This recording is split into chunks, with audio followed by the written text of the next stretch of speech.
tuje mu mubano hagati y'u Rwanda na Uganda ubu utifashe neza. Umwe mu bayobozi bakuru batavuga rumwe n'ubutegetsi bwa Uganda Kizza Besigye avuga yuko umuryango wa Afrika y'ubuseruko ukeneye gufata ingingo zitarimo Perezida Museveni na Perezida Kagame kugira ngo haboneke umuti w'ikibazo c'umubano hagati y'ivyo bihugu vyombi.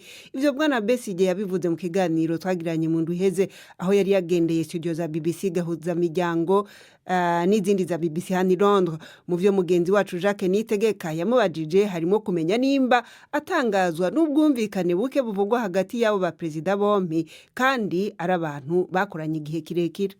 No, I'm not surprised at all because oya ntabwo bintangaje na gato.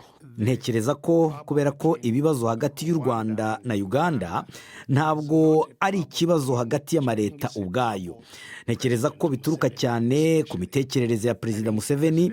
Ntekereza ko Perezida Museveni atigeze afata General Kagame nk'umukuru w'igihugu wigenga bakorana nk'abayobora ibihugu bitandukanye. Ibi rero bigaterwa cyane n'amateka y'abo bagabo bombi.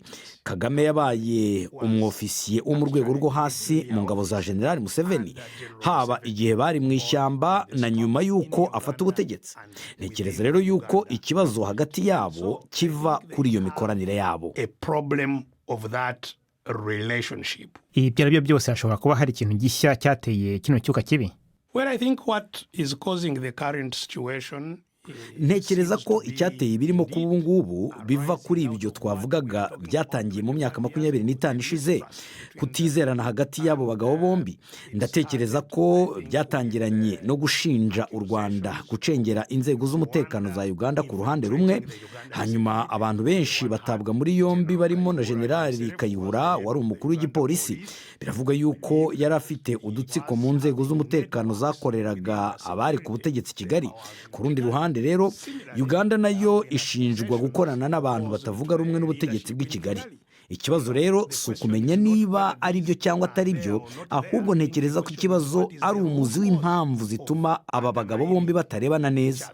Nzi ko abanyarwanda bafite ikibazo hagati yabo, ariko umubano mubi hagati y'u Rwanda na Uganda kandi unaterwa nuko abantu bagereranya ubutitsa ibibera mu Rwanda no muri Uganda. Nk'urugero, u Rwanda rwubaka imihanda ya kaburimbo, Uganda nayo ikubaka imihanda ya kaburimbo, ariko kilometero imwe y'umuhanda itwara amafaranga yikubye inshuro 3 agenda kuri kilometero imwe mu Rwanda. Abanya-Uganda rero bagahora bavuga ibintu nk'ibi ngibi. Ntekereza ko birakaza abayobozi ba Uganda. the leadership in Uganda. Perezida Museveni yaba afitiye ishyari Perezida Kagame kubera ibyo yagezeho mu rwego rw'ubukungu? Well, I would not answer that question.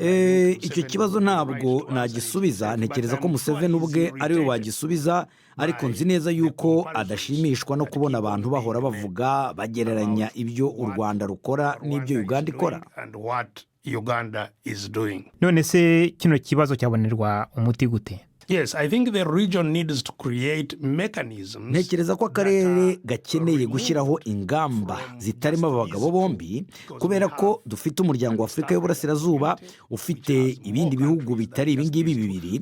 Yewe urabizi nta nubwo ari ibi bibiri gusa bifite ibibazo, ni bitatu. Uburundi nabwo burimo.